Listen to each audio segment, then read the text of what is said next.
ஓம் சாய்ராம்.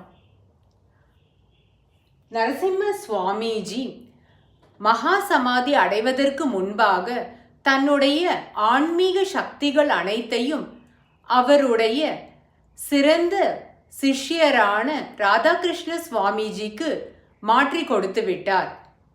அப்பொழுது ராதாகிருஷ்ண சுவாமிஜி அவர்கள் பெங்களூருவில் இருந்தார். அக்டோபர் மாதம் 18ஆம் தேதி 1956ஆம் ஆண்டு மாலை பொழுது ராதாகிருஷ்ண சுவாமிஜிக்கு நரசிம்ம சுவாமிஜியின் உடல்நிலை மிகவும் மோசமாக உள்ளதாக தெரிவிக்கப்பட்டது.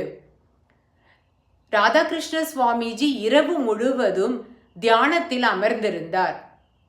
விடியற்காலை தன்னுடைய தியான அறையிலிருந்து வெளியே வந்த அவர் தன்னுடைய நெருங்கிய பக்தர்களிடம், இப்பொழுதுதான் என்னுடைய குருநாதரான திரு நரசிம்ம சுவாமிஜி அவர்கள் மகா சமாதி அடைந்து விட்டார்.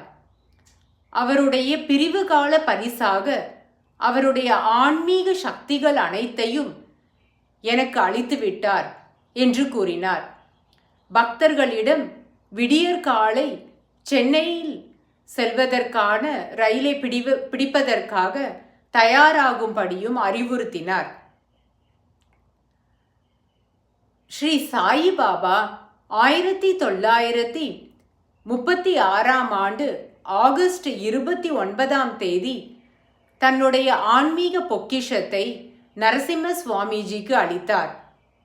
அது இப்பொழுது ராதாகிருஷ்ண சுவாமிஜிக்கு அளிக்கப்பட்டுள்ளது. ஸ்ரீ சாயிபாபா, பூஜ்ய ஸ்ரீ நரசிம்ம சுவாமிஜி, ராதாகிருஷ்ண சுவாமிஜி ஆகிய 3 புனித பொக்கிஷங்களும் ஒன்றாக கலந்த திரிமூர்த்தி அவதாரமாக திரு ராதாகிருஷ்ண சுவாமிஜி விளங்கினார். பூஜ்ய ஸ்ரீ நரசிம்ம சுவாமிஜியின் இறுதி சடங்கில் கலந்து கொள்வதற்காக ராதாகிருஷ்ண சுவாமிஜி சென்னை புறப்பட்டார். ஓம் சாய்ராம்.